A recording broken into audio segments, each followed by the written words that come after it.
Hello guys. आज की video के अंदर हम देखेंगे लिनक्स के कुछ बेसिक कमांड्स के बारे में।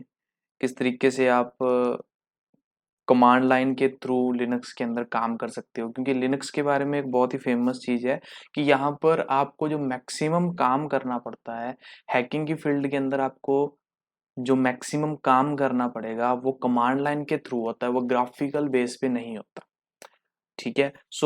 आज की वीडियो के अंदर हम कुछ बेसिक सी कमांड्स के बारे में देखेंगे जो लिनक्स के अंदर यूज होती हैं, और धीरे धीरे हम एडवांस लेवल तक आगे, ठीक है, इस कमांड की सीरीज को लेकर के जाएंगे। तो सबसे पहले फॉर एग्जांपल आप अभी आपने लॉगिन करा, ओके, आपने अपना टर्मिनल ओपन करा है और आप जानना चाहते हो कि आप कौन से यूजर से लॉगिन हुए हैं। वैसे तो यहाँ पे आपका यूजर लिखा हुआ है, ओके, ये आपका यूजर है, ये आपकी मशीन का नाम है और ये आपका प्लेस है। बट अगर आप, ठीक है, जानना चाहते हैं बेसिकली, इसके लिए एक स्पेशल कमांड भी है सिस्टम के अंदर। तो उसके लिए आपको सिंपल सा एक काम करना है और एक कमांड लिखनी है हु एम आई की, ओके, और एंटर करनी है और यहाँ पर आपको उस यूजर का नाम बता देगा।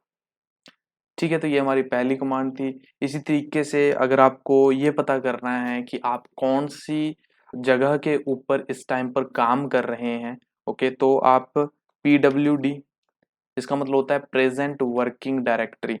करंटली आप कौन सी डायरेक्टरी के अंदर, कौन से फोल्डर के अंदर, कौन सी जगह पर आप काम कर रहे हैं, अगर आप वो जानना चाहते हैं तो आपको PWD लिख करके एंटर करना है। और यहाँ पर आपको दिख रहा होगा होम, ठीक है, होम एक फोल्डर है, उसके बाद यूजर और उसके बाद हमारा डेस्कटॉप। तो इस टाइम पे अगर मैं कोई भी काम करूंगा तो वो मेरे डेस्कटॉप के ऊपर होगा। फॉर एग्जांपल अगर मैं कोई फोल्डर यहाँ पर क्रिएट करता हूँ तो वो मेरे डेस्कटॉप के ऊपर बनेगा। और फोल्डर बनाने के लिए हमारे पास एक कमांड होती है mkdir। इसका मतलब क्या है, मेक डायरेक्टरी। तो mkdir यहाँ पर हम लिखेंगे, स्पेस देंगे और उसका कोई भी हम नाम दे सकते हैं। फॉर एग्जाम्पल हमने नाम दे दिया user1। अब जैसे मैंने एंटर करा, आप यहाँ पे देख सकते हो मेरा जो फोल्डर है वो बन के रेडी हो चुका है। अब मैं चाहता हूँ, ठीक है, कि मैं इस फोल्डर के अंदर काम करूं। मुझे डेस्कटॉप के ऊपर कोई फोल्डर नहीं बनाना है, मुझे यूजर1 के अंदर जाकर के फोल्डर क्रिएट करना है। तो कमांड लाइन के अंदर वो कैसे होगा, तो हमें क्या करना पड़ेगा, हम इस टाइम पर एक डायरेक्टरी के अंदर है जिसका नाम है डेस्कटॉप। हमें अपनी डायरेक्टरी को चेंज करना है और जाना है यूजर1 की डायरेक्टरी में। तो हम क्या करेंगे, चेंज डायरेक्टरी, शॉर्ट फॉर्म के अंदर इसको बोला जाता है CD। ठीक है, ये कमांड है CD, और हम यहाँ पे लिखेंगे डायरेक्टरी का नाम। ओके, तो हम इस टाइम पर आप यहाँ पे भी देख सकते हो कि आप user1 के अंदर हो, बट यहाँ पर हम PWD अगर यूज करें तो आपको यहाँ पर भी दिख जाएगा। पहले हम डेस्कटॉप पे थे, अभी हम user1 के अंदर है। तो अभी अगर मैं कोई भी फाइल या फोल्डर बनाता हूँ, ओके, तो वो user1 के अंदर हमारा फोल्डर बन के तैयार होगा। तो मैं mkdir और user2 लिखता हूँ अगर, और यहाँ पर मैं अगर एंटर करता हूँ तो यहाँ पर हमारा डेस्कटॉप के ऊपर कुछ भी नहीं हुआ। बट अगर हम यूजर को ओपन करें, सो यहाँ पर आप देख सकते हो user2 फोल्डर हमारा बन के तैयार हो चुका है। अब यहाँ पर एक और प्रॉब्लम है कि हम हर बार इस तरीके से क्लिक करके किसी चीज को ओपन नहीं कर सकते।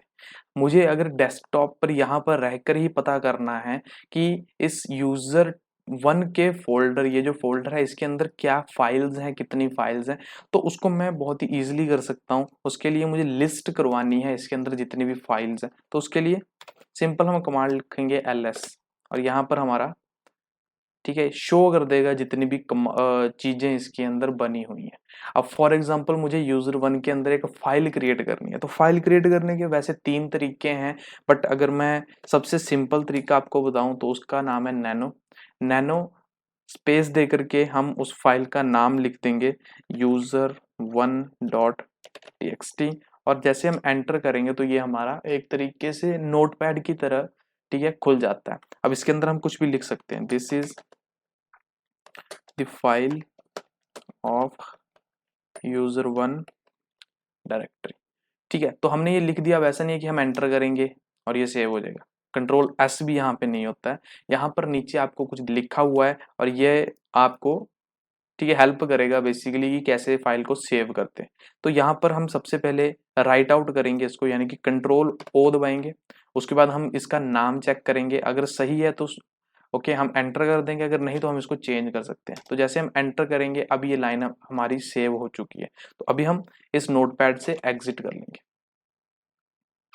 ठीक है, तो अभी यहाँ पर एक और प्रॉब्लम क्या है कि मेरा जो टर्मिनल है वो पूरा भर चुका है। मैं चाहता हूँ कि यहाँ पर जो भी मैं लिख रहा हूँ वो बिल्कुल ऊपर लिखूँ। तो उसके लिए एक सिंपल सी चीज है, आप कंट्रोल प्लस एल दबाओगे तो ये ऊपर चला जाएगा। ये क्लीन नहीं हुआ है, ओके, ये ऊपर चला गया है बिल्कुल टॉप के ऊपर। और दूसरी एक कमांड है जिसको हम बोलते हैं क्लियर। जैसे आप क्लियर लिखोगे, एंटर दबाओगे, अब आपका पूरा का पूरा जो मशीन है, ठीक है, वो क्लियर हो चुकी है। अब यहाँ पर सिर्फ हमारा यही लाइन बची हुई है। तो हम बात कर रहे थे यूजर वन के अंदर हमने दो फाइल्स बनाई, हम देखना चाहते हैं कौन सी फाइल्स हैं, तो सिंपल ls करेंगे, दो फाइल्स हैं।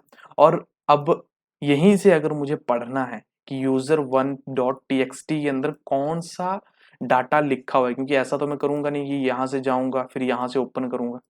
ठीक है, तो सिंपल वे क्या है, मैं यहाँ पे लिखूंगा कैट यूजर वन। जैसे आप टैब दबाओगे तो आपका ऑटो कंप्लीट हो जाता है, और यहाँ पर ये आपको इसका डाटा दिखा देगा, this is the file of user one direct जो अभी हमने ऐड करा था।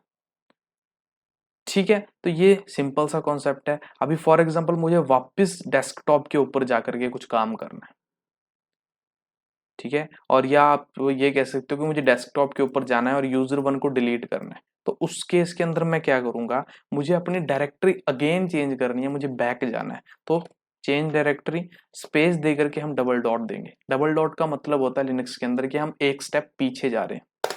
जैसे हम एंटर करेंगे, ठीक है, PWD अभी यूज करोगे आपको पता चल जाएगा कि आप डेस्कटॉप के ऊपर आ चुके हैं। ठीक है, अब यहाँ पे अगर आप ls करोगे तो जितनी भी कमांड यहाँ पर हैं वो सारी आपको दिखनी शुरू हो जाएंगे। तो अभी हम डेस्कटॉप के ऊपर आ चुके हैं और हमें क्या करना है, हमें यूजर वन को डिलीट करना है। बट अभी अगर हम एक चीज देखें तो यूजर वन एम्प्टी नहीं है। मैं अगेन यूजर वन के अंदर जाता हूँ, ls करते हैं, और यहाँ पर मैं, ठीक है, रिमूव कर देता हूँ, डिलीट करता हूँ यूजर टू को, जो हमने एक फोल्डर बनाया था।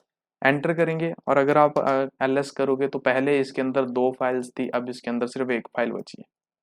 इस तरीके से आप रिमूव कर सकते हो। बट अगर मैं अगेन डेस्कटॉप के ऊपर आता हूँ, ls करेंगे, यहाँ पर यूजर वन हमारा ये वाला फोल्डर है। अगर आप इसे इस तरीके से डिलीट करने के लिए जाएंगे तो एक एरर आएगा, वो मैं आपको दिखा देता हूँ।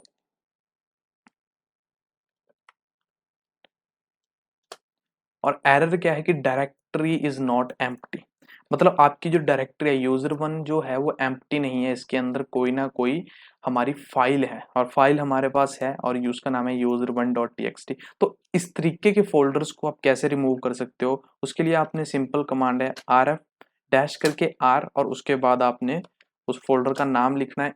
अब ये फोल्डर डिलीट होगा। तो अगर आपका फोल्डर एम्प्टी है, अगर आपको कोई एम्प्टी फाइल डिलीट करनी है, कोई एम्प्टी फोल्डर डिलीट करना है, तो आपको सिंपल फोल्डर के लिए rmdir, क्योंकि वो डायरेक्टरी है, फाइल के लिए सिंपल rm और उसका नाम। बट अगर आपको एक ऐसा फोल्डर डिलीट करना है जिसके अंदर बहुत सारी फाइल्स हैं, बहुत सारे फोल्डर्स और भी हैं, तो वो सिंपल rmdir से नहीं होगा। उसके लिए आपको rm डैश r करके यूजर वन लिखना, या जो फोल्डर का नाम है वो लिखोगे, तब जा करके वो आपका डिलीट होगा। सो आई होप ये नॉर्मल सी कमांड्स थी, आपको समझ आ रही होंगी। ओके, अब थोड़ा सा नेटवर्क के ऊपर चलते हैं कि अगर मुझे चेक करना है कि मेरा नेटवर्क इस टाइम पर काम कर रहा है कि नहीं, तो एक तरीका है कि मैं फायरफॉक्स ओपन करूं, ओके, ब्राउजर ओपन करूं और वहां पर कुछ सर्च करके लिखूं। बट सिंपल वे हमारे पास लिनक्स के अंदर हर एक चीज आप टर्मिनल से कर सकते हो। तो सिंपल वे में आप क्या करोगे, पिंग और किसी भी वेबसाइट का आप नाम लिख सकते हो। ओके, तो यहाँ पे आपको क्या है, रिक्वेस्ट ये भेज रहा है गूगल के पास और गूगल से वापस आ रही है, तो उसका मतलब क्या है, आपका इंटरनेट जो है वो काम कर रहा है। तो उसके बाद कंट्रोल सी आप प्रेस करोगे तो आपका सेशन एंड हो जाएगा। कंट्रोल एल दबा देता हूं मैं और ये टॉप पर चला जाएगा। ओके, तो हमें पता चल गया कि इंटरनेट के ऊपर हम इस टाइम पे एक्टिव हैं। तो अभी अगर मुझे पता करना है कि मेरा आईपी एड्रेस क्या है, एक आईपी एड्रेस, ठीक है, अगर आपको नहीं पता है कि यूनिक आपका एड्रेस होता है जिसके थ्रू आप तक इंटरनेट पहुंचता है। डिटेल के अंदर हम इसके बारे में एक प्रॉपर जब नेटवर्क की सीरीज स्टार्ट होगी उसके अंदर बात करेंगे। बट अभी मुझे सिंपल ये पता करना है कि मेरा आईपी एड्रेस क्या है, मेरा मैक एड्रेस क्या है। तो उसके लिए सिंपल सी कमांड है ifconfig, और जैसे ही आप ये कमांड डालते हो तो यहाँ पर ये मेरा आईपी एड्रेस है। और अगर मैं यहाँ पर आपको एक और चीज बताऊं तो ये एथर करके यहाँ पे एक चीज लिखी हुई है, ठीक है, कई जगह पे मैक लिखा होता है, तो ये मेरा मैक एड्रेस है। MAC address in the sense मेरे कंप्यूटर का एड्रेस है। ओके, ये मैंने चेंज किया हुआ है, आप इसको चेंज कर सकते हो जिसकी वजह से आप एनोनिमस हो सकते हो इंटरनेट के ऊपर। तो ये कुछ एक चीजें थी जो आई थिंक फर्स्ट क्लास के लिए बहुत हैं। हमने कुछ एक कमांड्स यहाँ पर देखी हैं, तो उन कमांड्स के लिए अगर मैं आपको एक बार फिर से रिकैप करवाऊं तो हम, ठीक है, सबसे पहले हु एम आई, इससे पता चलेगा कि मैं कौन से यूजर से लॉगिन हूँ। PWD, इससे पता चलेगा कि मैं कौन सी डायरेक्टरी के अंदर इस टाइम पे काम कर रहा हूँ। अगर मुझे कोई फोल्डर बनाना है तो मेक डायरेक्टरी, और उसका नाम मैं दे दूंगा यूजर, ठीक है, कोई भी नाम दे सकता हूँ। और अगर मुझे उस डायरेक्टरी के अंदर जाना है तो CD करके मैं उसका नाम दूंगा, तो मैं उसके अंदर चला जाऊंगा। अगर मुझे पता करना है, ठीक है, अगर मुझे उस रूट से बाहर आना है तो मैं अगेन क्या करूंगा, डबल डॉट करके बाहर आ जाऊंगा। और अगर मुझे पता करना है कि किसी भी डायरेक्टरी के अंदर कौन कौन सी फाइल्स हैं तो मैं डायरेक्ट लिस्ट करवाऊंगा और वहां पे वो सारी फाइल्स आ जाएंगी। अगर मुझे रिमूव करना है कोई फोल्डर तो RMDIR करूंगा, मैं रिमूव डायरेक्टरी और उसका नाम दे दूंगा, ठीक है, तो वो रिमूव हो जाएगा। अगर मुझे कोई फाइल क्रिएट करनी है तो मैं नैनो के साथ वो फाइल क्रिएट कर सकता हूँ। अगर मुझे उस फाइल के अंदर पढ़ना है कि क्या लिखा हुआ है तो कैट के थ्रू मैं उसको टर्मिनल के अंदर ही पढ़ सकता हूँ कि उसके अंदर क्या लिखा हुआ है। ओके, उसके बाद अब मुझे अगर अपना आईपी एड्रेस पता करना है तो आईपी कन्फिग की कमांड है, उससे मेरे को आईपी एड्रेस पता कर सकता हूँ। उसके बाद पिंग की कमांड है, उससे मुझे पता चलेगा कि मेरा इंटरनेट काम कर रहा है या नहीं कर रहा है। तो ठीक है, पिंग से हम ये चीज पता करते हैं। और एंड में हमारा, ओके, और एंड में एक और कमांड है क्लियर की, इससे आपका टर्मिनल पूरा क्लीन हो जाएगा। या फिर आप, ठीक है, ये नहीं करना चाहते हो और आपका टर्मिनल अगर इस तरीके से एंड तक भर गया तो आप कंट्रोल L दबाओगे तो वो बिल्कुल टॉप पर लेके चला जाएगा। तो आज की वीडियो के लिए आई होप बहुत है इतना, आप इसकी प्रैक्टिस करो। अगर कोई भी प्रॉब्लम आती है तो आप मेरे को कमेंट्स के अंदर लिख सकते हो। Thank you so much.